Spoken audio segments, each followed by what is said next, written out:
Hi. Hey, this is Doris. I'd like to thank Master Shepherd out there for asking and connecting, saying that he enjoys me teaching human design, and he's chosen to use me as one of his to learning human design, um, to come back to my tapes and listen to how it works. We both don't have the same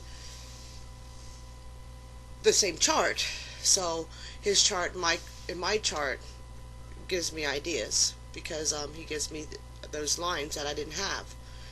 So that's why I want to say thank you. And I really, um, when you play video games and stuff like that, and it makes you smile, it makes you happy. Well, the reason why that it makes you happy because it's a second before you got that accomplishment. You notice that accomplishment made you smile because you weren't smiling beforehand for some reason. That's the reason why um, I always question the idea of that game made you smile and made you happy and gave you that happy fix. Why didn't life be prior to that moment? Why weren't you already smiling? The truth is we're not. Um, that is the reason why those games are so important to us, and those accomplishments and those numbers, and because we're at a stage in the world where we don't normally smile all the time, or I guess it would be bad if they did. But because I just want to tell you thank you, Master Shepherd. It did make me smile. Note that. And let's go back to learning a little bit more about human design. Now I have the 2551, the shaman, and the wand. Now let me give you a little bit of insight about that. I went to the hardware store. I think they sell copper. Now this is thin copper, not it's a piece, but it's not that big. I like to get a thicker piece. But this one was $2 a foot. So I'm thinking maybe 3 feet would probably have been enough. But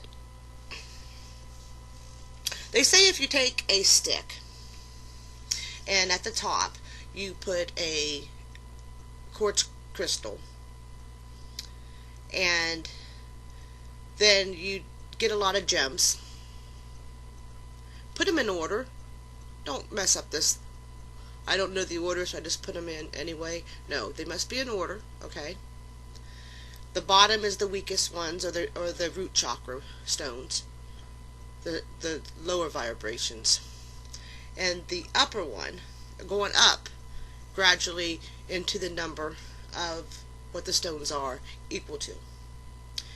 And then you use copper. The stick is copper. You wrap the stones squeezing in with copper, or you can use resin because that will give pressure to stones to give them extra power.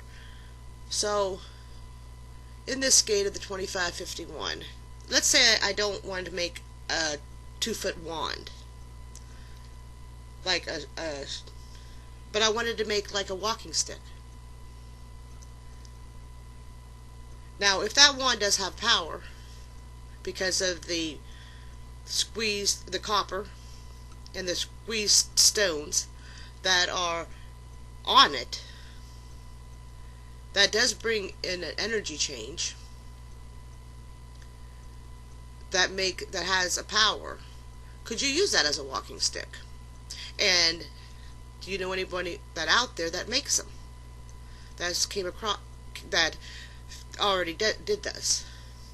If not, I'm thinking it'd be a walking stick. If it has a charge and a power, and it gives you energy, then why do you need all the if you're a shaman? Men in the old days, if you've never, have you noticed my tapes are the pictures of them are so boring? I I couldn't make them any more boring if I tried. But the reason why Master Shepherd asked me, is there a different way to your approach? Yes, one of the ways to my approach, that the reason why I make my videos so boring, because his question was, does it affect the way that you think? Yes, visualization does. It goes down the same channel, I believe, as how a game will make you happy. It will bring a smile to you, but I want this to be more of a vibration of a picture, like a radio frequency. Back in the old days, radios and messages were sent through more through radio than through TV. Now most everything you have is through visionary. So the one reason why I like this to stay, my pictures to stay sometimes dull, is for the fact that I am trying to reach you through the same frequency that radios did. And also, I like to talk about what I'm looking up. So, have you experienced the work of copper? I've noticed it's a big thing out there. Anywhere from people making big tents, sticking them over their bedroom, their yoga, the movement of them, what position they are.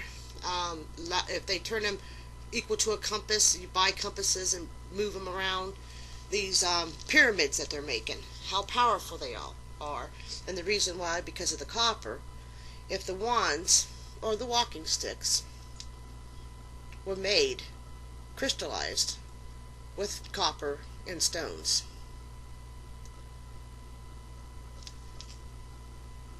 or is this something that I just invented? My tapes are dated, so I guess you know that by looking at the dates of the tapes and who did it. But I'm making myself a copper walking stick. I like to see for myself the feel of it. Since I have the 2551, the Shaman, and somehow I was led down this road to spend time looking up this information. I believe it's for a reason. So I guess on the side of me making tapes, I think I'm going to make a stick, a walking stick. Well, there's no sense making a short stick like it's called a wand, because I'm getting older. I'm not saying I'm planning on living a long life. People at my age, my family, always live into their 80s or 90s. So if I'm going to be living that long, I might one of these days need a walking stick. My dad had a cane. He never used it very much, but I think he used it when he dressed up. So let's go down that road, and I want to make a copper cane, crystally charged. I got most all the ingredients that I need, except I like to find a thicker piece of copper and bend it into a weird shape that looks like a cane. Maybe never use it, but to have it, because I have a 2551. And then I'll let you guys know by touching it if I feel any energy difference. According to what other people say on tapes, they're worth their money. All right, thank you, and thank you, Master Shepherd, for listening to my tapes and giving me your opinion,